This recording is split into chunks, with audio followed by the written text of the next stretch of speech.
Tu n'es pas invité à Noël cette année, m'a dit ma mère. Parfait, ai-je répondu en transférant en silence les 150 000 pesos du fonds de vacances que moi j'avais payé vers mon propre compte et en annulant la réservation de l'hacienda à son nom. Le lendemain matin, j'avais 31 appels manqués de sa part. Merci d'être ici avec moi aujourd'hui. J'espère que tu passes une journée merveilleuse, où que tu sois. J'aimerais que tu écrives en commentaire depuis quelle ville ou quel pays tu nous regardes et quelle heure il est chez toi. Maintenant, commençons notre histoire ensemble. Le curseur vert fluorescent clignotait avec un rythme hypnotisant, presque moqueur, au bout de la cellule J428. Il était 21h un vendredi soir et moi, Elisa Navarro, 29 ans, j'étais toujours au bureau. Mon monde s'était réduit à cette grille Excel, un univers de prévision financière et d'analyse de données qui payait mes factures, mon appartement et, apparemment, les extravagances de ma famille. J'étais épuisé. La climatisation faisait un bruit blanc qui réussissait à peine à couvrir la fatigue qui battait dans mes tempes. Je me suis frotté les yeux, détachant mon regard de la lumière de l'écran. Sur l'autre écran, comme une petite oasis digitale, il y avait l'onglet qui avait été ma motivation pendant 3 mois. Confirmation de réservation, Villa Paraiso, Los Cabos. Cette nuit, $8 000 américains. Payé en entier. Un sourire fatigué est apparu sur mon visage. Je me suis imaginé la scène, le soleil, le bruit des vagues, ma famille réunie pour la première fois depuis des années. Mon père, Arturo, enfin détendu, ma mère, Sofia, sans avoir à courir partout dans la cuisine, même mon frère Matteo, déconnecté de ses jeux vidéo ou de son dernier projet raté. J'avais fait des heures supplémentaires, accepté 2 projets de consultante indépendante, juste pour réunir ces $8 000. Je l'avais fait en secret, voulant que ce soit la grande surprise de Noël, la preuve incontestable que moi, la fille ennuyeuse, l'analytique, je pouvais aussi créer des moments magiques. C'est alors que mon téléphone a vibré sur le bureau. L'identifiant d'appel a fait bondir mon cœur de joie. Papa. Papa, quel miracle. Comment tu vas? J'étais justement. J'ai commencé avec un enthousiasme qui, maintenant, me semble pathétique. Il n'y a pas eu de salut. Juste ce ton sec et autoritaire que je connaissais si bien, celui qu'il utilisait quand il allait donner un ordre dans son ancien commerce de matériaux ou quand il me grondait parce que j'avais eu un 9 au lieu d'un 10. Elisa, a-t-il dit, et je savais déjà que quelque chose n'allait pas. J'ai pris une décision. C'est décidé. Tu n'es pas invité à Noël cette année. Le silence dans le bureau est devenu assourdissant. Le bourdonnement de la clim semblait s'être arrêté. Quoi? Papa? Je ne comprends pas. Qu'est-ce que tu veux dire? J'ai déjà réservé la villa à Los Cabos. Je pouvais entendre sa respiration impatiente de l'autre côté. Et écoute, Elisa, ta mère et moi on en a parlé. Matteo pense aussi que c'est mieux comme ça. Ce seront des vacances pour la famille proche seulement. Et toi, tu es toujours, enfin. Tu es trop sérieuse. Toujours en train de travailler, tu tends toujours l'ambiance. C'est mieux comme ça. Famille proche. Papa, je suis ta fille. C'est moi qui ai payé ce voyage. C'est une villa pour 8 personnes. Baisse d'un ton. Ne me parle pas comme ça, a-t-il craché. C'est déjà décidé. On s'occupera des détails. Ne t'en fais pas pour ça. C'est mieux que tu restes en ville et que tu prennes de l'avance sur ton travail, ou sur ce que tu fais là. Mais... ma voix s'est brisée. J'ai senti un œuf froid dans mon estomac. C'est mieux comme ça, Elisa. Ne rends pas ça plus difficile. Et puis, le son qui a défini ma vie. Clac. Il a raccroché. Je suis resté à regarder le téléphone. 21h04, vendredi soir. Mon bureau vide et l'écho de ces mots, famille proche, trop sérieuse. Clac. Les larmes ne sont pas venues. À la place, j'ai senti un froid me traverser de la nuque jusqu'au bout des pieds. Une sorte de calme terrifiant, comme l'œil d'un ouragan. J'ai regardé l'écran avec la confirmation de la villa. Puis ma feuille Excel. Puis de nouveau le téléphone. Famille proche, ai-je murmuré. Pendant 10 minutes, je n'ai pas bougé, j'ai juste respiré. Inspiré, expiré, en analysant les données. Variable A, mon père m'a exclu. Variable B, mon frère l'a soutenu. Variable C, ma mère a laissé faire. Conclusion, je ne suis pas de la famille. La colère qui a commencé à bouillonner n'était pas chaude et explosive. Elle était froide, méthodique et précise, comme un de mes algorithmes. Parfait, ai-je dit à voix haute dans le silence du bureau. Ma main a bougé avec une précision qui m'a surprise. J'ai ouvert un nouvel onglet, le portail de réservation de la villa. Gérer ma réservation. J'ai saisi le code. Elle était là, Villa Paraiso. Cette nuit, payé. J'ai cherché le bouton « Annuler la réservation ». Une fenêtre pop-up est apparue. Êtes-vous sûr de vouloir annuler? Des frais de 200 pesos seront appliqués. J'ai ri. Un rire sec, sans humour. Et qui les garde? J'ai cliqué. Votre réservation a été annulée. Un remboursement de 7800 $ américains sera envoyé sur votre carte de crédit sous 5 à 7 jours ouvrables. Étape suivante.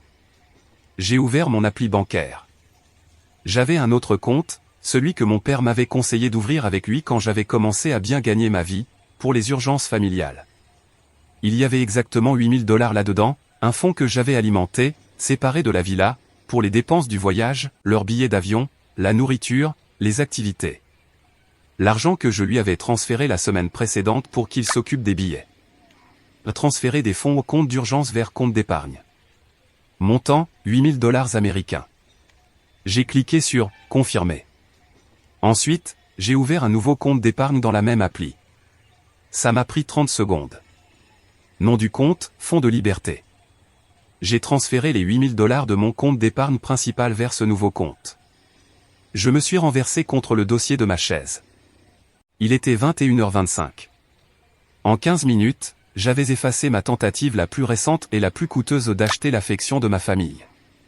J'ai éteint mon ordinateur, pris mon sac, éteint la lumière de mon bureau. Pour la première fois de ma vie, je ne me sentais pas coupable.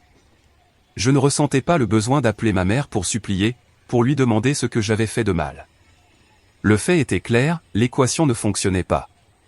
Il était temps de changer les variables. J'ai conduit jusqu'à chez moi en silence, sans musique. Je suis arrivé à mon appartement, je me suis servi un verre de vin, je suis allé au lit et j'ai éteint mon téléphone.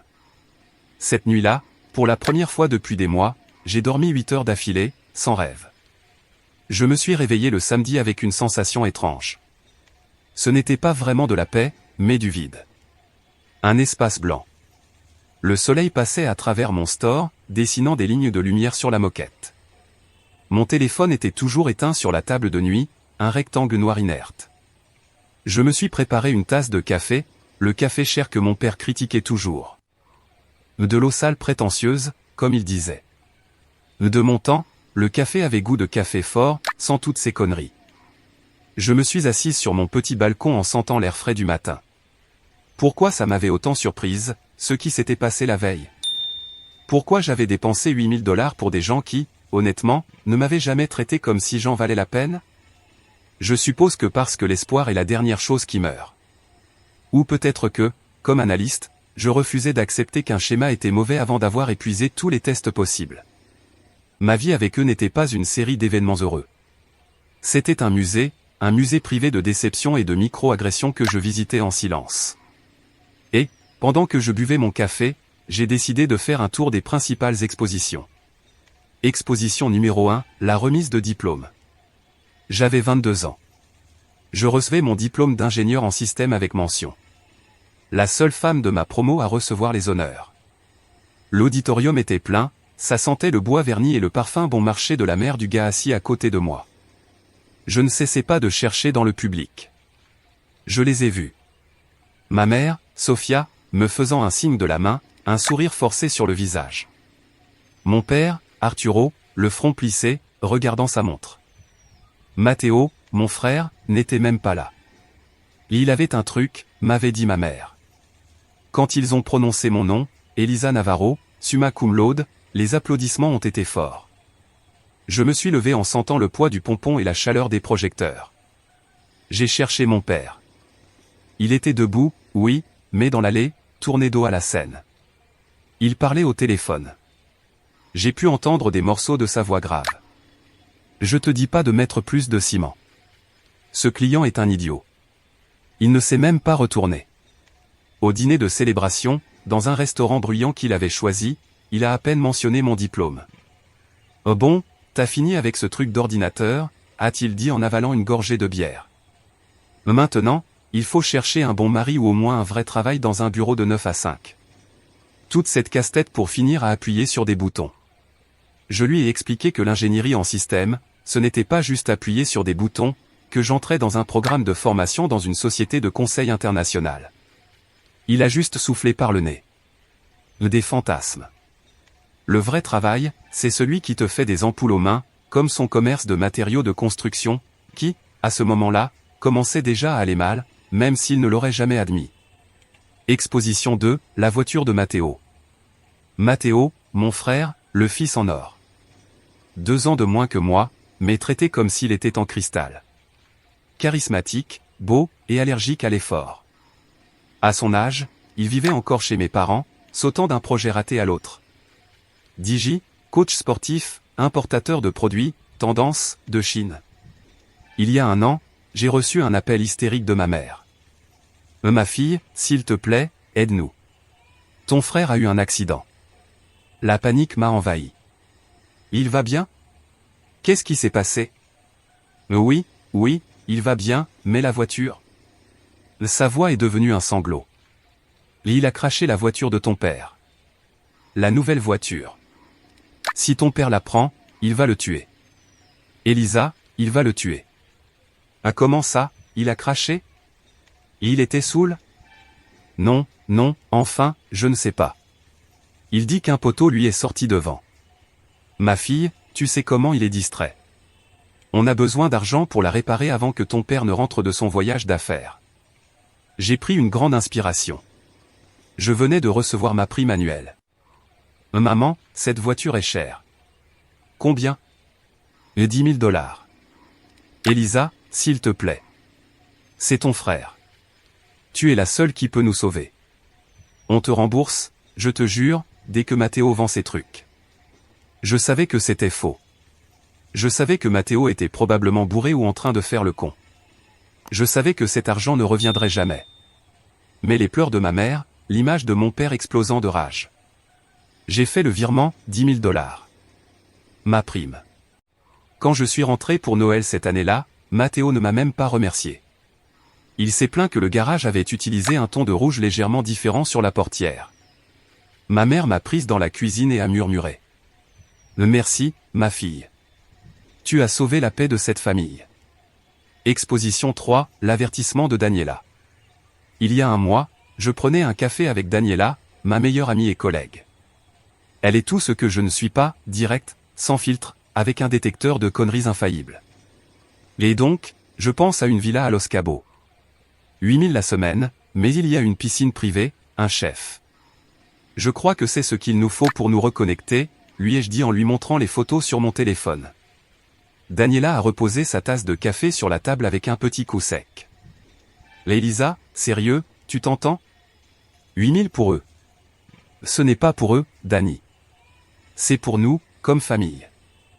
Ami, c'était quand la dernière fois que, comme famille, vous avez fait quelque chose qui ne s'est pas terminé avec toi en train de payer l'addition ou de demander pardon pour quelque chose que tu n'as pas fait ? Je suis restée silencieuse. Ils vont t'utiliser, Elisa. Comme toujours. Ils vont y aller, ils vont se plaindre de la nourriture. Ton frère va commander l'alcool le plus cher et ton père va dire que la vue n'est pas si bien que ça. Et toi, tu vas rester avec la facture et la même sensation de vide. Je me suis mise sur la défensive. Non, cette fois c'est différent. C'est Noël. C'est un grand geste. Ils vont l'apprécier. Je le sais. Daniela a soupiré et secoué la tête. Mais tu ne peux pas acheter le respect, Ellie. Et crois-moi, avec ces gens-là, même si tu leur achetais toute la péninsule de Basse-Californie, ça ne changerait rien. Je me suis fâché contre elle. Je lui ai dit qu'elle ne comprenait pas, que la famille, c'était compliqué. Maintenant, sur mon balcon, le goût de mon café cher était amer. Elle avait raison. Exposition 4, le travail, fictif. Le dernier dîner de famille, 2 mois plus tôt. J'étais euphorique. Je venais de conclure un projet qui avait fait économiser des millions à ma boîte en optimisant leur logistique de données. On venait de me promouvoir comme analyste senior. Papa, maman, Mathéo, j'ai une nouvelle, ai-je annoncé à table pendant que ma mère servait le mol. Qu'est-ce qu'il y a, ma fille? Tu t'es fiancée, a demandé ma mère, pleine d'espoir. Non, maman. J'ai été promu. Je suis analyste senior. Je vais diriger ma propre équipe. Ma mère a souri. Ah, c'est bien, ma fille. On est fiers. Mathéo a soufflé. Senior, on dirait qu'ils vont te payer pour vieillir. Je l'ai ignoré et j'ai regardé mon père. Il mâchait lentement. A-t-il dit en hochant la tête. Très bien, Elisa. Ils vont te donner un bureau plus grand. Eh bien, oui, mais l'important, c'est la responsabilité, le projet. C'est bien, m'a-t-il coupé en s'essuyant la bouche. En parlant de projet. Mathéo, raconte-moi ton idée. Un bar, là, au centre. Ça, mon fils, c'est un vrai business. Avec des gens, avec du produit. Pas rester assis à regarder des petits chiffres sur un écran, ça, c'est du fictif. La brique, la bière, ça, c'est réel. Et pendant tout le reste du dîner, j'ai dû écouter mon père et mon frère planifier un bar que, bien sûr, ils attendaient que moi j'aide à financer. J'ai terminé mon café. Le musée était fermé pour aujourd'hui. Chaque exposition, chaque souvenir, n'était qu'une couche de peinture sur la même vérité pourrie. Pour eux, je n'étais pas une fille. J'étais un portefeuille sur pattes, un outil, un distributeur de billets avec un diplôme d'ingénieur. L'appel de la veille n'avait pas été une exception, mais la conclusion logique. Et moi, je venais de fermer leur compte. Le soleil du samedi était déjà haut. Il était presque 11 heures. Le silence dans mon appartement était presque absolu, seulement brisé par le bruit lointain de la circulation de Mexico. J'ai pris une douche longue et chaude. J'ai utilisé mes savons chers, ceux qui sentent le santal et la bergamote. J'ai mis mon jean préféré et un t-shirt en coton doux. J'ai fait quelque chose que je faisais rarement, rien. Je me suis assise sur le canapé, j'ai ouvert mon ordinateur portable et j'ai commencé à chercher des vols. Japon, Argentine, peut-être juste Oaxaca. L'idée de passer Noël seul dans un endroit magnifique, avec mon fonds de liberté de $8000, a commencé à ne pas seulement paraître bien, mais nécessaire. Vers midi, j'ai décidé que c'était le moment. J'ai laissé ma tasse vide dans l'évier et je suis allé vers ma table de nuit. Le téléphone était toujours là, un monolithe sombre de responsabilités non désirées. Je l'ai pris. Il semblait lourd dans ma main. J'ai respiré profondément, comme un plongeur avant de s'immerger, et je l'ai allumé. C'était comme ouvrir une écluse. Le téléphone a pris vie avec une fureur propre. Il a vibré tellement fort sur le bois qu'il a failli tomber. BZZZ, BZZZ. BZZZT et ding ding ding. L'écran de verrouillage s'est rempli d'une cascade de notifications qui défilaient sans s'arrêter. C'était un torrent de panique, mais cette fois, la panique n'était pas la mienne. Quand ça s'est enfin calmé, le résumé était impressionnant. 31 appels manqués. 15 de papa, 10 de maman, 6 de Mathéo. Et puis les messages. Des dizaines. J'ai ouvert la conversation de groupe de la famille, Familia Navarro. Elle brûlait. Maman? Elisa, ma fille, tu es réveillée? Ton père essaie de confirmer les vols et il dit que la réservation de la villa n'apparaît pas. Tu as gardé la confirmation, ma chérie? Elisa, réponds. Pourquoi tu ne réponds pas? C'est pas drôle. Ton père est furieux. Papa. Elisa Navarro. Réponds au téléphone tout de suite. J'ai appelé l'agence. Ils disent que la réservation a été annulée. Qu'est-ce que tu as fichu? Mathéo.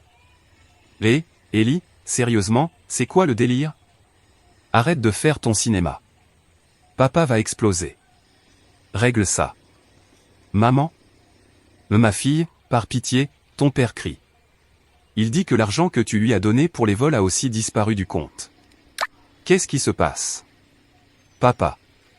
Je vais venir à ton appartement. T'as intérêt à être là. C'est un vol. Tu nous as volé. Maman? Elisa, s'il te plaît, réponds juste. Ton père dit des horreurs. Il ne voulait pas dire ce qu'il a dit hier soir. Il était stressé. S'il te plaît, ma fille, arrange tout ça. Ne nous fais pas ça. Ne gâche pas Noël. J'ai lu chaque message un par un. Mon cœur battait fort. Mais ce n'était pas de la peur. C'était une adrénaline étrange, une clarté presque euphorique. Gâcher Noël. Le Noël dont on m'avait expulsé.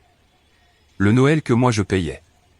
Puis j'ai ouvert le message individuel de mon père, celui qui était arrivé à 10h45 du matin, probablement après qu'il ait essayé de m'appeler pour la 15e fois.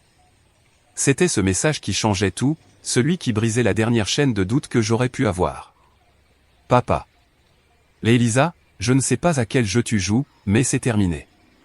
Remets la réservation de Los Cabos en ordre immédiatement. Rends l'argent sur le compte. Tu as jusqu'à la fin de la journée où je te jure sur ma mère que tu vas le regretter. Tu ne me connais pas en colère. Et c'est là que c'est arrivé. J'ai ri. Ce n'était pas un petit rire nerveux. C'était un éclat de rire, profond, qui venait du fond de mon ventre. J'ai tellement ri que je me suis plié en deux, les mains sur l'abdomen. J'ai ri jusqu'à ce que les larmes coulent sur mes joues. Des larmes de pure et hilarante libération. Je ne te connais pas en colère, ai-je dit à voix haute dans mon salon vide. C'est la seule version de toi que je connais. L'ironie était délicieuse. L'audace, l'hypocrisie pure et sans filtre. Lui, il m'éjecte, il m'insulte, il me traite comme une employée déloyale. Et maintenant, il m'ordonne de réparer le désastre qu'il a lui-même créé. Pour la première fois en 29 ans, j'avais le contrôle.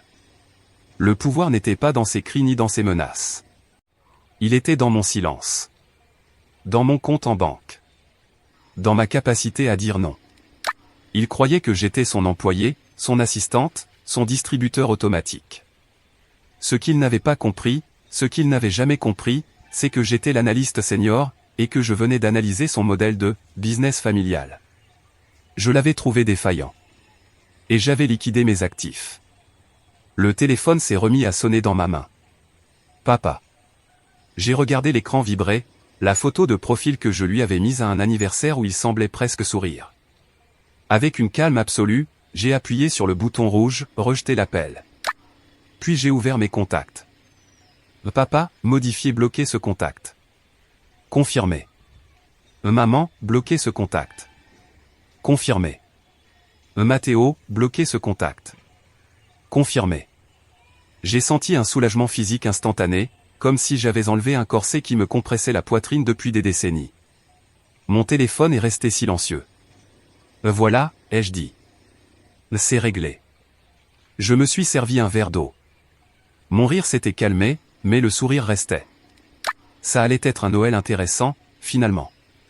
J'ai passé le reste du samedi dans une sorte de bulle tranquille. Les avoir bloqués, c'était comme mettre le monde en sourdine.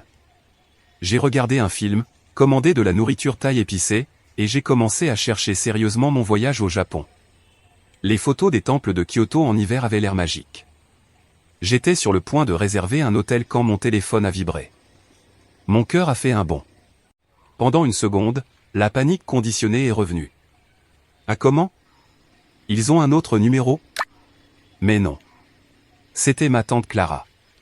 Tata Clara était la grande sœur de mon père, la brebis noire originale de la famille Navarro. Une femme qui avait décidé de ne pas se marier, de ne pas avoir d'enfants, et qui, pour l'horreur de mon père, avait choisi de devenir artiste. Elle vivait seule, peignait des tableaux que mon père appelait des tâches, et m'avait toujours traité avec une sorte de complicité silencieuse.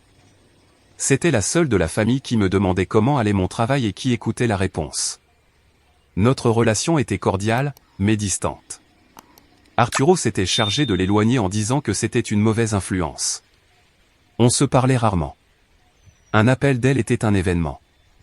J'ai hésité, puis j'ai répondu. Elisa, ma fille, tu vas bien? Sa voix était rauque et inquiète, comme si elle n'avait pas l'habitude d'utiliser le téléphone. Bonjour, Tata. Oui, je vais bien. Je suis surprise que tu m'appelles, mais ça va. Il s'est passé quelque chose? Il y a eu un long silence de l'autre côté. Je pouvais l'entendre allumer une cigarette. Aïe, ma fille. Écoute, je ne me mêle jamais des disputes de ton père, tu le sais. Tu sais comment il est, c'est un têtu. Hein, enfin, c'est ton père. Je le sais, Tata, mais je suis inquiète. Ta mère m'a appelé tout à l'heure. Elle était hystérique, en train de crier que tu as gâché Noël, que tu as annulé le voyage, que tu as volé de l'argent à ton père. Une scène de telenovela. Je lui ai raccroché au nez. La vérité, c'est que je ne supporte pas ces pleurnicheries. J'ai ressenti le besoin de me défendre. Tata, je n'ai rien volé du tout. C'est moi qui ai payé ce voyage. Et papa m'a appelé vendredi pour me dire que je n'étais pas invité, alors je l'ai annulé. Et l'argent était à moi. Tante Clara a soufflé une bouffée de fumée. Je m'en doutais. Je connais mon frère. D'abord il tire, ensuite il pose des questions. Et je connais Sofia, toujours en train de le couvrir. Et je connais ce grand bébé, Matteo. Elle a fait une pause. Et c'est pour ça que je t'appelle. Ce n'est pas seulement à cause de ce que ta mère a dit, c'est à cause d'un truc que j'ai vu. Qu'est-ce que tu as vu? Ai-je demandé en me redressant. Tu sais que mon fils, ton cousin David, il est pote avec Matteo sur ses trucs de face et Insta, là. David a Matteo dans ses amis proches, ou meilleurs amis, je ne sais pas. Une de ces listes vertes. Mon estomac s'est serré. Eh bien, David est venu manger aujourd'hui et il m'a montré quelque chose. Il m'a dit, maman, regarde ce connard, mon cousin Matteo. Et, Elisa, je crois que tu dois voir ça. Ce n'est pas juste ton père. Ce gamin pourri, c'est lui qui tire les ficelles. Mais qu'est-ce que c'est, tata? Je vais te l'envoyer par WhatsApp. Mais prépare-toi, ma fille. Et sache que tu n'es pas seule. Ton père est un idiot, mais tout ton sang n'est pas comme ça. On a raccroché. Une seconde plus tard, la notification WhatsApp est arrivée. C'était une capture d'écran. Mon pouce tremblait pendant que j'ouvrais l'image. C'était une story Instagram avec le cercle vert des meilleurs amis. Elle avait été publiée par Matteo vendredi soir, probablement quelques minutes après que mon père ait raccroché avec moi. La photo était un selfie de Matteo et de mon père. Ils étaient dans un bar, le bar préféré de mon père, la Officina. Les deux levaient leur chope de bière, souriant à la caméra. Mon père, qui souriait rarement sur les photos, avait l'air triomphant. Matteo avait ce sourire supérieur que je détestais tant. Et le texte que Matteo avait écrit au-dessus de la photo. Mission accomplie. On a enfin convaincu le chef que les vacances seraient mieux sans drama. Seulement l'équipe originale. Los Cabos, nous voilà. Hashtag adios drama, hashtag solo familia real, hashtag navidad VIP. J'ai lu les mots 1, 2, 10 fois. Sans drama. Seulement l'équipe originale. Seulement la vraie famille. Hashtag adios drama. Moi, j'étais le drama. Le téléphone m'a glissé des mains et est tombé sur la moquette. Je n'avais plus d'air. C'était pire, bien pire que l'appel de mon père. L'appel de mon père avait été un acte de cruauté impulsive, ou c'est ce que je voulais croire. Une explosion de son mauvais caractère. Ça, c'était une conspiration. C'était mon frère, le feignant à qui j'avais payé les dettes de voiture, celui qui vivait de l'argent de mes parents, en train de conspirer activement avec mon père pour m'expulser de vacances que je payais. Ils étaient partis célébrer. Pendant que moi, j'étais au bureau en train de me sentir détruite, eux étaient à la Officina, en train de trinquer à leur victoire. Les larmes qui n'étaient pas sorties la veille brûlaient maintenant derrière mes yeux. Mais ce n'étaient pas des larmes de tristesse, c'était une colère tellement profonde, tellement volcanique, qu'elle m'a fait peur. Ce n'était plus une question d'argent, ni de voyage. C'était une question de trahison. Ma mère? Elle avait dit qu'ils en avaient parlé. Elle savait. Elle était d'accord. Ton père était stressé, m'avait-elle dit ce matin. Mensonge. Ils étaient en train de fêter ça. J'ai ramassé mon téléphone, j'ai regardé la photo encore une fois. Le sourire de Matteo, le sourire de mon père. Vous voulez du drama, ai-je murmuré en enregistrant la capture d'écran dans un dossier sécurisé de mon téléphone. Je vais vous donner du drama. La révélation de cette story Instagram m'a laissé dans un état d'agitation glacée. J'ai passé le reste du samedi et presque tout le dimanche plongé dans un silence tendu. J'ai nettoyé mon appartement avec une énergie frénétique. J'ai passé l'aspirateur, frotté, rangé mon dressing par couleur. J'avais besoin de contrôler quelque chose, parce que mon monde intérieur était en flammes. La colère était tellement intense qu'elle était devenue un bourdonnement constant dans mes oreilles. #adios drama. #solo familia real. Je me suis forcé à m'asseoir dimanche après-midi. En tant qu'analyste, je savais que je ne pouvais pas agir seulement sur l'émotion. Je devais revoir toutes les données. Qu'est-ce qui me manque encore? Qu'est-ce qu'ils ont fait d'autre? J'ai décidé de faire un audit complet de mes finances, pas par paranoïa, mais par méthode. Je voulais être sûr qu'il n'y avait aucun autre fil qui me reliait à eux. J'ai ouvert mon portail bancaire principal. Tout était en ordre. Mon fonds de liberté était intact. Le remboursement de la villa était en cours. Puis, sur un coup de tête, j'ai décidé de vérifier ce vieux compte d'épargne, celui que mon père m'avait forcé à ouvrir avec lui comme co-titulaire quand j'avais 18 ans et que j'avais eu mon premier job à mi-temps à la fac. C'est pour que tu apprennes à économiser, ma fille, avait-il dit. Et moi, je te la garde pour que tu ne la gaspilles pas en bêtises. J'avais cessé de l'utiliser activement depuis des années, mais il y avait encore environ 15 000 $ dessus. C'était mon vrai fonds d'urgence, séparé de tout le reste, le compte sur lequel mon père avait essayé de prendre 10 000 $ pour la voiture de Matteo. Je suis entré sur le portail de la banque, j'ai ouvert le compte. Le solde était là, 15 021 $ et quelques centimes. J'ai soupiré, soulagé. Pendant un moment, j'ai pensé. Mais alors, quelque chose en bas de l'écran a attiré mon attention. Une notification du système de la banque, en petites lettres rouges. Alerte de sécurité. Transaction refusée. Samedi, 9 h du matin. Mon cœur a fait un bond. J'ai cliqué sur l'alerte. Une fenêtre de détail s'est ouverte. Type de transaction, virement électronique.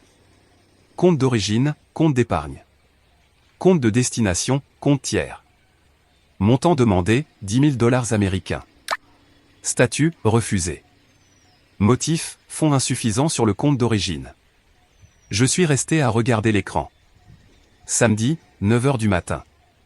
Juste après que ma mère m'a envoyé le message, ton père est furieux. Mon père, après avoir découvert que j'avais annulé la villa, après avoir découvert que j'avais vidé le compte conjoint d'urgence familiale, son mouvement suivant avait été d'essayer de piller mon compte d'épargne personnel. Il n'avait pas essayé de sortir 8 000 $, le montant de la villa annulée. Il avait essayé de sortir 10 000 $. Il voulait 2 000 de plus. Pourquoi? Des billets en première classe. De l'alcool? Une prime pour Matteo pour ça, brillante idée? Et la seule raison pour laquelle il n'y était pas arrivé, ce n'était pas la morale, ni la culpabilité, ni un éclair de conscience paternelle. C'est juste que la limite de transfert du compte l'en avait empêché. Je me suis levé tellement vite que ma chaise est tombée en arrière. Je n'arrivais plus à respirer correctement. Ce n'était plus de la trahison. Ce n'était plus de l'exclusion. C'était une tentative de vol, pure et simple. Mon propre père. Mon père, Arturo Navarro, l'homme qui faisait un discours à chaque Noël sur l'honnêteté et le travail dur. L'homme qui me critiquait pour mes dépenses, inutiles, avait essayé de me voler 10 000 $. Et tout ça après m'avoir sorti de la famille. La colère volcanique de la veille paraissait enfantine à côté de ça. Là, c'était le vide total, une obscurité complète. C'en était fini. Fini l'espoir. Fini la petite voix qui disait, il ne l'a peut-être pas pensé. Tout s'est pulvérisé à cet instant. Je n'étais plus blessé. Je n'étais plus triste.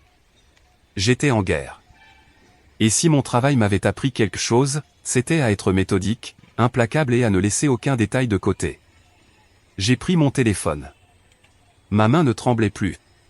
J'ai composé le numéro du service client de ma banque. Merci d'appeler Banque XYZ, ici Brenda, en quoi puis-je vous aider? Ma voix est sortie froide, calme, professionnelle, comme si j'étais dans une réunion au travail. Bonjour, Brenda. Ici Elisa Navarro. J'ai besoin d'exécuter 3 actions immédiatement sur mon compte d'épargne XXX 4567.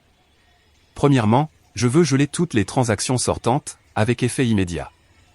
Deuxièmement, je veux retirer Arturo Navarro comme co-titulaire de ce compte. Il me semble qu'en tant que titulaire principal, je peux le faire sans son consentement. Troisièmement, Je veux un relevé officiel de toutes les transactions échouées des dernières 72 heures. Y compris la tentative de virement de 10 000 $ d'hier matin, avec le maximum de détails, envoyé à mon email. Elle a fait une pause. Bien sûr, mademoiselle Navarro, un instant. Oui, je vois la tentative de virement, quelle horreur. Et oui, en tant que titulaire principal, nous pouvons retirer monsieur Navarro. Je vais devoir vous poser quelques questions de sécurité. 10 minutes plus tard, Arturo Navarro n'avait plus accès à un seul centime de mon argent. Le compte était blindé. Le relevé officiel de la tentative de vol était dans ma boîte mail. J'ai fermé mon ordinateur portable. Mon plan suivant a commencé à se former. Ce n'était plus une question de partir au Japon, c'était plus important que ça. Arturo, Sofia et Matteo avaient construit toute leur identité sur une façade, la famille Navarro parfaite. Respectés dans leur cercle, à succès, unis. Un mensonge brillant. Et moi, l'analyste de données, j'avais trouvé la faille qui ferait s'effondrer tout leur système. Et eux pensaient que moi, j'étais le drama. Pauvre. Je ne faisais que commencer. Lundi matin, j'ai appelé mon chef. Ricardo, bonjour. Je vais avoir besoin de prendre quelques jours de congé perso. Une urgence familiale. Bien sûr, Elisa. Tout va bien? Tu as besoin de quelque chose? Ricardo était un bon chef, il respectait mon efficacité. Tout le contraire, Ricardo. Je règle quelques affaires, mais ça ira. Merci. Prends le temps qu'il te faut. Tu l'as mérité. Urgence familiale. L'ironie m'a presque fait sourire. C'était plutôt une liquidation familiale. J'ai passé les 3 jours suivants à construire mon dossier. Mon appartement est devenu un centre de commandement. La salle à manger que je n'utilisais presque jamais s'est transformée en salle de guerre. L'opération n'était pas basée sur la vengeance, mais sur la vérité. Ma famille avait toujours fonctionné dans l'ombre de la manipulation émotionnelle, des sous-entendus et des mensonges. Moi, j'allais travailler avec de la lumière, des faits, des preuves impossibles à nier. J'ai créé un dossier crypté sur mon ordinateur. Je l'ai appelé « Projet Roi Mage ». Le 6 janvier, jour des rois, c'était la date. C'était la fête annuelle de ma famille, plus importante que Noël. Mon père invitait toute la famille élargie, plus ses amis et partenaires. C'était sa scène. C'était la nuit où Arturo Navarro se mettait devant tout le monde et faisait son discours sur l'héritage, l'unité et l'honnêteté. Cette année, j'allais l'aider avec le matériel audiovisuel. Actif 1, les finances. J'ai imprimé le relevé original des 8 000 $ pour la villa. En surlignant en jaune, payé par Elisa Navarro. J'ai imprimé la confirmation d'annulation et le remboursement de 7 800 $.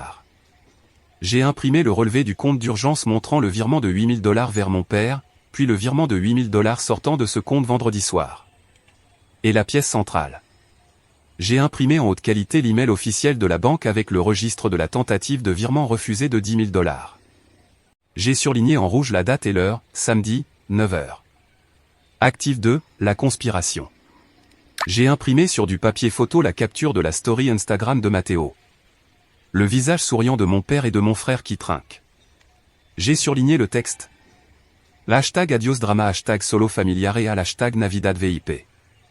Active 3, la coercition et la manipulation. J'ai fait des captures de tous les SMS de mon père. Du « règle ça maintenant » au « tu vas le regretter ». Je les ai organisés chronologiquement. J'ai fait la même chose avec les messages de ma mère. Les lamentations, ne gâche pas Noël, ton père était stressé. Et le classique, s'il te plaît, ma fille, ne nous laisse pas seuls. De la complicité pure. J'avais un dossier. Un dossier médico-légal de leur trahison. J'en ai fait 15 copies.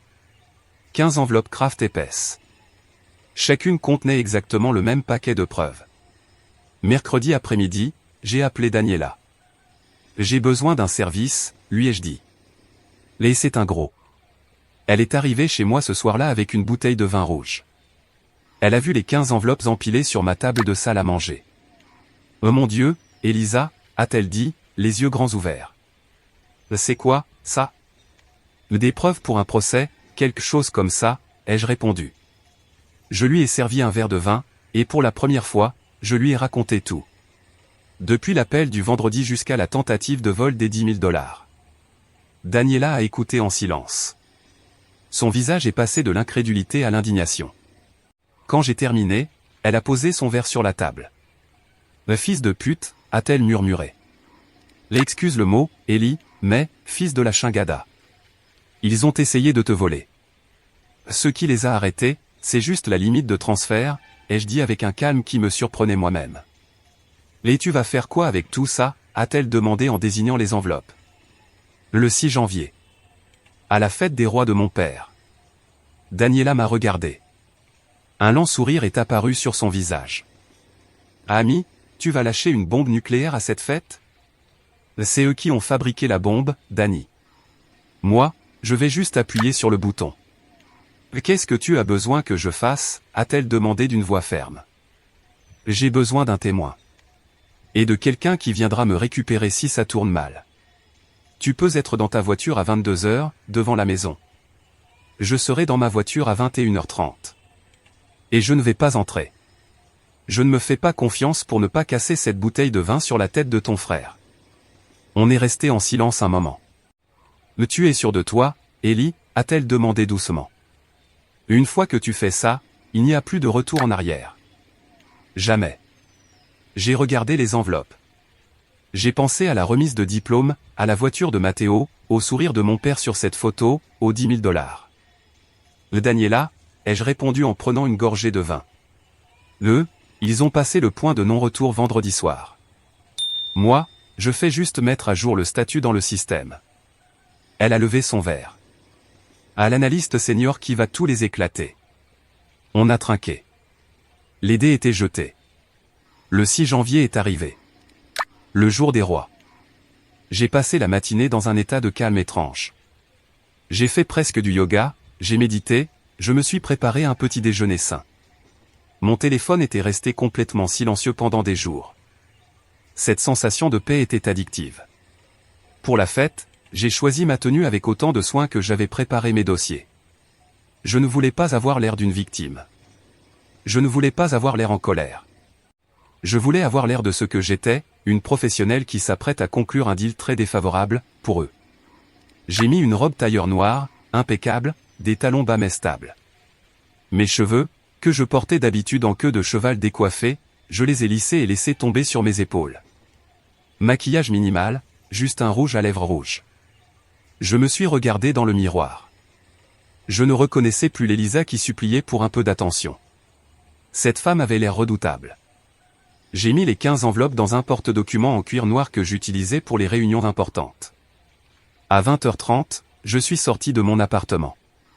La maison de mes parents se trouvait dans un quartier résidentiel de classe moyenne supérieure. Une grande maison qu'ils avaient achetée à leur beau jour et qu'ils avaient du mal à maintenir, en grande partie grâce à mes contributions. Elle était illuminée comme un sapin de Noël. On entendait de la musique, des rires et le tintement des verres.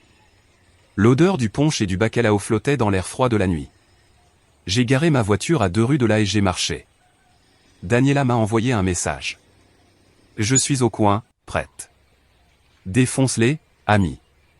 J'ai pris une grande inspiration. Showtime. Je suis monté sur le perron et, sans frapper, j'ai ouvert la porte d'entrée. La scène était exactement comme chaque année. La maison était pleine, une quarantaine de personnes, des oncles, des cousins, les associés de mon père, les amis de ma mère. La façade de la famille parfaite était à son maximum.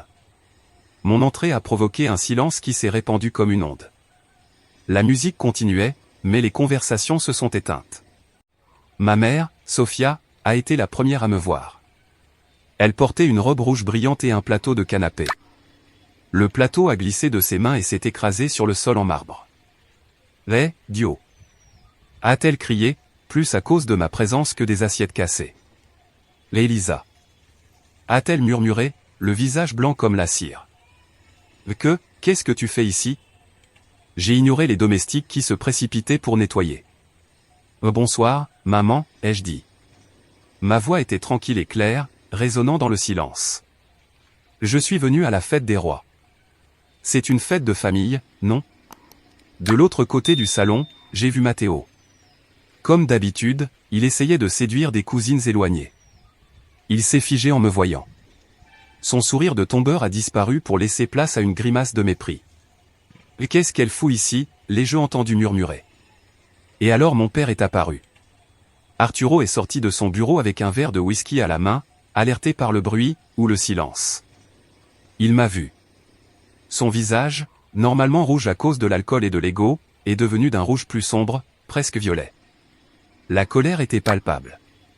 Il a posé son verre et a marché vers moi. C'était un homme corpulent, habitué à intimider avec sa simple présence. « Mais qui t'a invité ?» a-t-il sifflé, essayant de garder la voix basse pour que les invités n'entendent pas, mais il a raté. Je suis resté immobile. Je n'ai pas reculé d'un centimètre. C'était l'Elisa d'avant qui se serait recroquevillée, qui aurait commencé à s'excuser.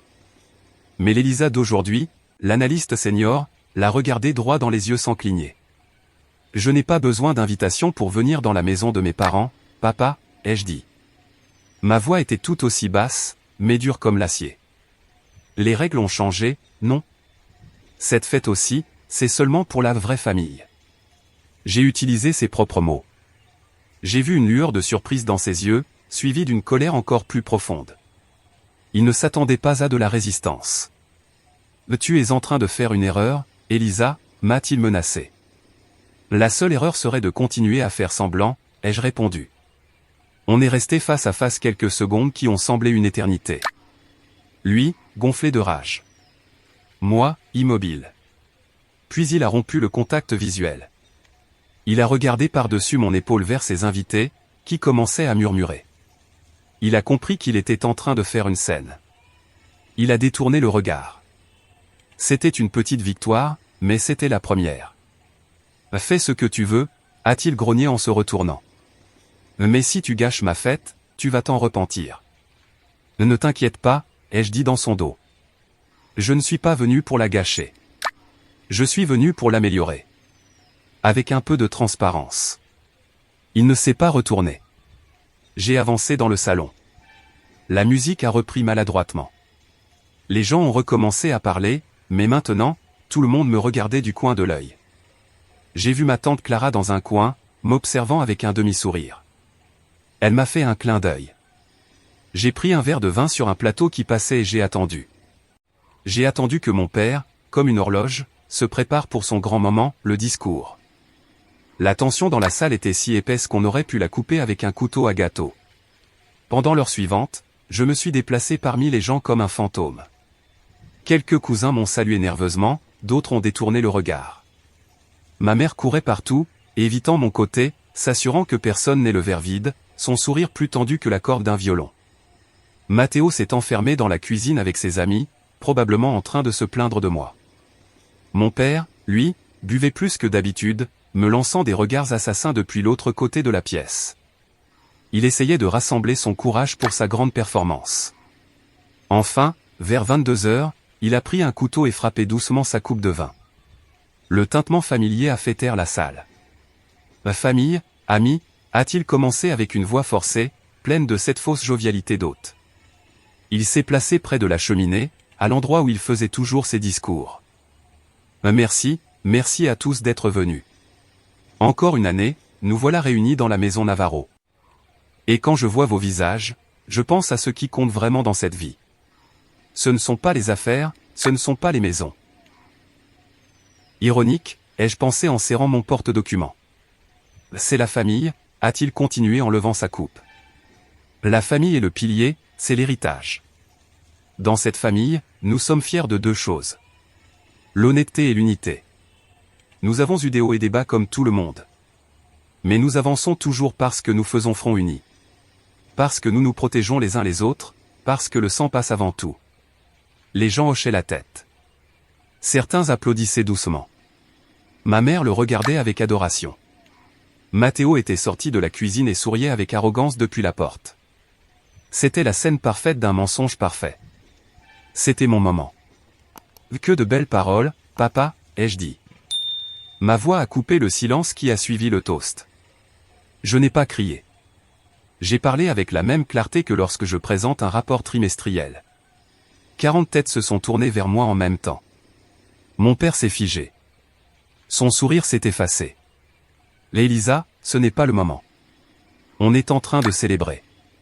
Au contraire, ai-je dit en avançant vers la table basse. J'ai posé mon porte-document en cuir sur le bois brillant et je l'ai ouvert.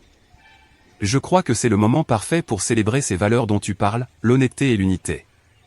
Elisa, assieds-toi tout de suite, a ordonné mon père, la voix montant. Ne fais pas de scandale. Un scandale? Non, papa. Ceci, c'est une clarification de données, ai-je répondu calmement. J'ai sorti les 15 enveloppes Kraft. En fait, j'ai apporté du matériel pour tout le monde. J'ai commencé à poser les enveloppes sur la table basse, apporter des invités. C'est quoi, ça, a demandé mon oncle Roberto, l'associé de mon père. C'est une petite lecture légère, tonton. Un résumé du vrai sens de la famille Navarro, ai-je répondu. S'il vous plaît, prenez-en un. Il y en a pour tous. Le silence était total. Personne ne bougeait. Laissez-moi vous guider, ai-je dit en prenant une des enveloppes et en sortant les feuilles. Il y a quelques semaines, ai-je commencé, la voix ferme. Mon père ici présent, Arturo Navarro, m'a appelé vendredi soir pour m'informer que je n'étais pas invité aux vacances de Noël. Il y a eu des petits cris étouffés. Ma mère a fermé les yeux. Le détail intéressant, ai-je continué. C'est que c'était des vacances à Los Cabos que moi j'avais organisées et payées. Ici, j'ai levé la première feuille. Vous avez la facture de la villa, $8 000 payée par Elisa Navarro. Les gens ont commencé à murmurer. Mon père m'a dit que c'était parce que je tendais l'ambiance et que les vacances étaient seulement pour la famille proche. Ce qu'il ne m'a pas dit, c'est que mon frère Matteo, j'ai regardé Matteo, devenu livide. Je conspirais avec lui pour m'écarter. J'ai levé la photo Instagram. Les ici, ai-je dit. Nous avons une photo de mon père et de mon frère trinquant dans un bar ce même soir. En train de fêter ça. La légende dit, mission accomplie. Vacances sans drama. Seulement l'équipe originale. #adios drama #solo familia real #navidad VIP. Apparemment, moi, je suis le drama. Ma tante Clara a été la première à bouger. Elle s'est approchée, a pris une enveloppe, a sorti la photo. Elle l'a regardée, puis a regardé mon père. Arturo, a-t-elle murmuré, horrifiée. C'est faux.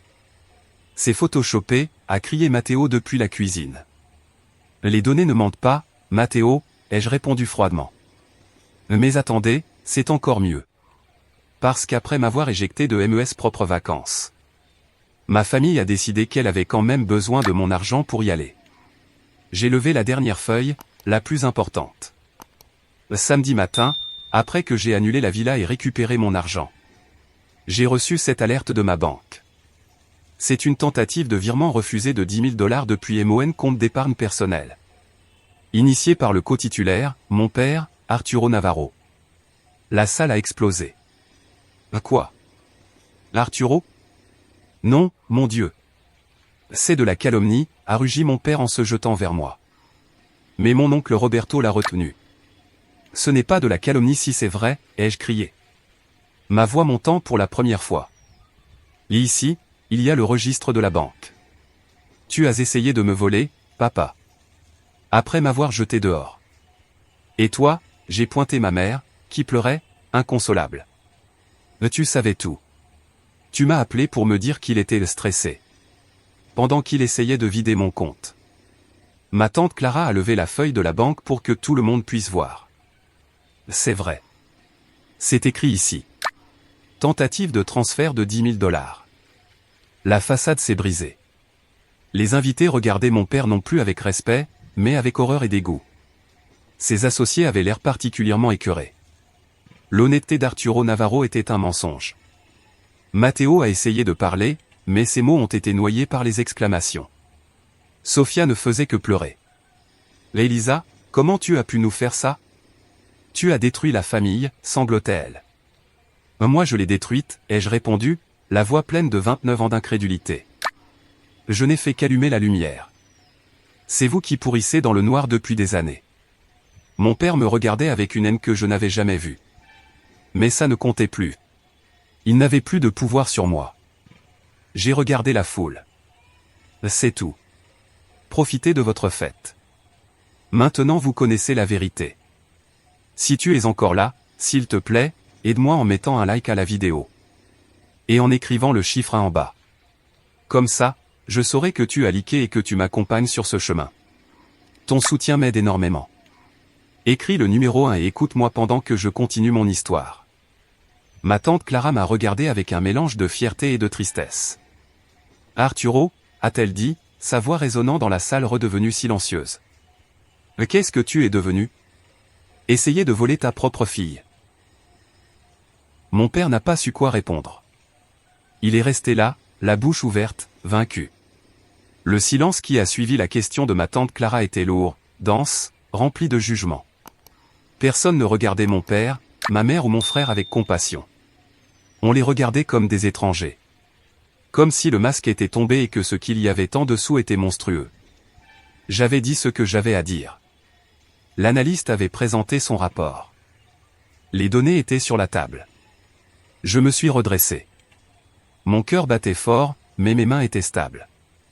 J'ai jeté un dernier regard aux 3 personnes qui, pendant 29 ans, avaient été ma définition de la famille. Arturo, mon père, s'était effondré dans un fauteuil. L'homme autoritaire avait l'air d'un ballon dégonflé. Il fixait le sol, le visage pâle et en sueur. Sofia, ma mère, sanglotait hystériquement dans un coin.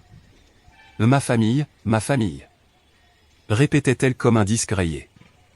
Mais ses larmes n'étaient pas du repentir, c'était de l'humiliation. Son public avait été détruit. Matteo, mon frère, avait fait ce qu'il savait faire de mieux, disparaître. Il s'était sûrement éclipsé par la porte arrière au moment où ça a dégénéré. C'était terminé. Je ne ressentais pas de joie, pas de triomphe. Juste un immense soulagement, comme si je laissais tomber une valise que j'avais portée pendant 29 ans sans m'en rendre compte. Avec un calme que j'ignorais posséder. Je me suis approché de la table basse, j'ai repris mon porte-documents en cuir et je me suis tourné vers la porte. J'ai marché lentement vers la sortie. Personne ne m'a arrêté. Personne n'a dit un mot. Le bruit de mes talons sur le marbre était le seul son dans la maison. Clac, clac, clac. Chaque pas était un point final. J'ai ouvert la porte. L'air froid de la nuit de janvier m'a frappé le visage. Il était propre, frais. J'ai pris une grande inspiration, remplissant mes poumons. J'ai refermé la porte derrière moi. Le petit clic a été le son le plus satisfaisant de ma vie. J'ai traversé le jardin, descendu les marches du perron et atteint le trottoir. J'ai continué à marcher, sans me retourner, jusqu'à ma voiture garée 2 rues plus loin. Quand j'ai tourné à l'angle, hors de vue de la maison, je me suis arrêté sous un lampadaire. Je me suis appuyé contre le poteau et, pour la première fois de la soirée, mon corps a commencé à trembler. L'adrénaline s'en allait, laissant la place à tout le reste. Je suis monté dans la voiture et je me suis assis sur le siège conducteur. J'ai vu le message de Daniela sur mon téléphone. « Tout va bien ? Tu es sorti ?» J'ai répondu. « Je suis dans la voiture. J'arrive. » J'ai démarré le moteur et, en conduisant dans les rues silencieuses de la ville, loin de cette maison pour toujours, j'ai fait ce que je voulais faire depuis vendredi soir. J'ai ouvert la bouche et j'ai crié. Un cri long, déchirant, primitif. Un cri qui venait du plus profond de moi. J'ai crié pour la petite fille qui cherchait son père dans les gradins. J'ai crié pour la jeune femme qui a payé la dette de son frère. J'ai crié pour la femme qu'on avait appelée, drama, et, trop sérieuse. J'ai crié jusqu'à avoir mal à la gorge et plus de souffle. Puis j'ai pleuré. J'ai pleuré pour la famille que je méritais et que je n'ai jamais eue. J'ai pleuré pour le temps perdu. Quand je suis arrivé à mon appartement, mes yeux étaient gonflés, ma gorge brûlait, mais je me sentais légère. Mon téléphone, que j'avais mis en mode « ne pas déranger » avant la fête, était maintenant de nouveau actif, et, comme prévu, il explosait. Mais cette fois, ce n'était pas seulement le trio toxique. C'étaient mes cousins. Je ne savais pas. Quelle horreur. Tu vas bien ? C'étaient des oncles éloignés. Ce que ton père t'a fait n'a pas de nom. On est avec toi. Et, bien sûr, il y avait un message audio de Matteo, envoyé depuis un numéro inconnu. T'es une chienne. T'as tout foutu en l'air. T'es morte pour moi. Et un SMS d'Arturo depuis le téléphone d'un ami. Tu vas payer pour ça. Tu m'as humilié. Tu vas le regretter. J'ai écouté l'audio de Matteo. Je l'ai effacé. J'ai lu le message d'Arturo. Je l'ai effacé. Puis, un par un, j'ai bloqué tous les nouveaux numéros par lesquels ils essayaient de me joindre. J'ai enlevé ma robe, me suis lavé le visage, mis mon pyjama le plus confortable et me suis préparé une tasse de thé. Ma guerre était terminée. La reconstruction pouvait commencer. Les semaines ont passé. Le silence est devenu mon nouveau compagnon. Au début, il était assourdissant. J'étais habitué au bruit constant de ma famille, leurs demandes, leurs crises, leurs dramas. Maintenant, mon appartement était calme. Petit à petit, j'ai commencé à remplir ce silence avec ma propre vie. Je me suis inscrite à des cours de japonais. J'ai recommencé à planifier mon voyage, cette fois pour de vrai. J'ai décidé que j'irais pendant la saison des cerisiers en fleurs. Au travail, mon chef m'a accueilli sans poser de questions. Content que tu sois de retour, Elisa. J'ai un nouveau projet qui, je crois, va te plaire. C'était un énorme défi, restructurer toute la base de données logistique d'un client international. Je m'y suis plongé. Les heures passaient vite. Les chiffres, contrairement aux gens, avaient du sens. Ils étaient logiques, ils ne mentaient pas. Un mois après la fête des rois, j'ai reçu ma prime pour le projet que j'avais terminé avant Noël. Elle était importante, plus que ce que j'espérais. Ce soir-là, je n'ai appelé personne de ma famille pour partager la nouvelle. J'ai appelé Daniela. Ami, pizza et bière chez moi. C'est moi qui invite. Et apporte le catalogue de cette agence de voyage dont tu m'as parlé. Daniela est arrivée avec 2 pizzas et un pack de bière artisanale. Félicitations pour la prime, superstar. Tu vois? T'es un génie. Je suis juste bonne avec les chiffres, ai-je souri. Bon, pendant qu'on mange, a-t-elle dit en s'asseyant par terre dans mon salon. J'ai des potins. Tu veux les entendre? Ça dépend, ai-je répondu en mordant dans ma pizza. Si c'est sur eux, je ne sais pas. C'est sur eux, mais ça va te plaire, a-t-elle dit. C'est ta tante Clara qui me l'a raconté. Apparemment, maintenant, je suis sa fan. J'ai ri. Sérieux? Elle te parle? Oui. Elle m'a appelé. Elle dit que tu es son héroïne. Bon, bref, la famille Navarro est en ruine. Socialement, j'entends. Raconte, ai-je dit. Eh bien, a commencé Daniela en prenant une gorgée de bière. Arturo, ton père. Il paraît que 2 de ses associés les plus importants, ceux qui étaient à la fête, ont retiré leur business. Ils ont dit qu'ils ne peuvent pas faire confiance à un homme qui essaie de voler sa propre fille. Son petit business de matériaux est au bord de la faillite. Je n'ai rien ressenti. J'ai juste hoché la tête. Des données et des conséquences. 2. Matteo. Le fil en or est fané. Apparemment, tu étais sa principale source de revenus indirects. Sans ton argent pour les urgences, ton père lui a fermé le robinet.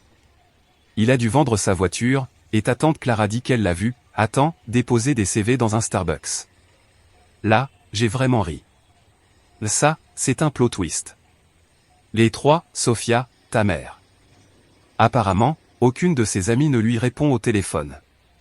Elle est dévastée, pas à cause de ce qu'ils ont fait, mais parce que les gens sont très bavards et ont détruit sa réputation.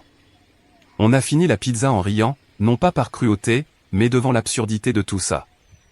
On était en train de planifier un week-end à Oaxaca, juste elle et moi, quand j'ai vu un email arriver sur mon téléphone. L'expéditeur m'était inconnu, mais l'objet disait juste « Elisa ». Mon cœur s'est arrêté une seconde. Je l'ai ouvert. C'était de ma mère. « Elisa, ma fille, je ne sais pas si tu liras ceci. Ta tante m'a donné cet email. Ton père est brisé.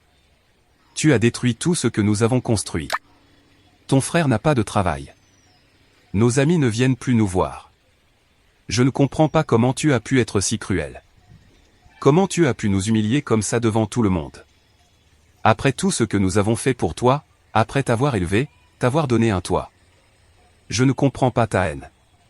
Mais malgré tout le mal que tu as fait, malgré cette méchanceté, je veux que tu saches que tu seras toujours ma fille et que je t'aimerai toujours. J'espère qu'un jour ton cœur s'adoucira et que tu pourras demander pardon. Avec amour. Maman. J'ai lu l'email une fois, 2 fois. J'ai cherché le remords. J'ai cherché des excuses. J'ai cherché un signe qu'ils comprenaient ce qu'ils avaient fait. Il n'y avait rien.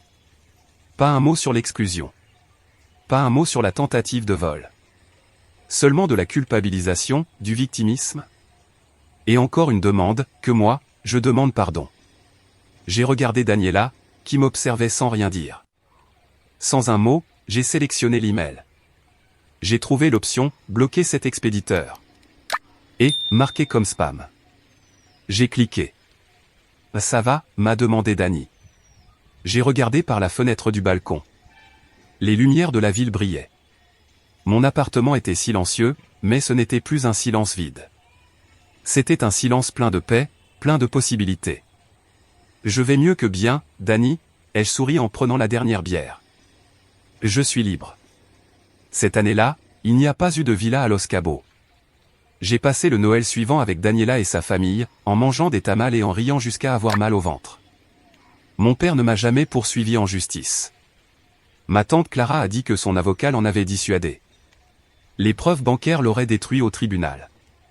Je ne leur ai plus jamais parlé. Parfois, je me demande. Est-ce que je suis allé trop loin? Est-ce que c'était mal de les exposer comme ça devant tout le monde? Ou est-ce que c'était la seule manière de mettre fin à l'abus? Je n'ai pas toutes les réponses.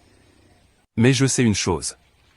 Pour la première fois de ma vie, ma valeur n'est pas définie par leur approbation, mais par mes propres données. Et les chiffres, enfin, sont dans le vert. Et vous, qu'est-ce que vous auriez fait à ma place? Est-ce que j'ai bien fait, ou est-ce que j'aurais dû partir en silence?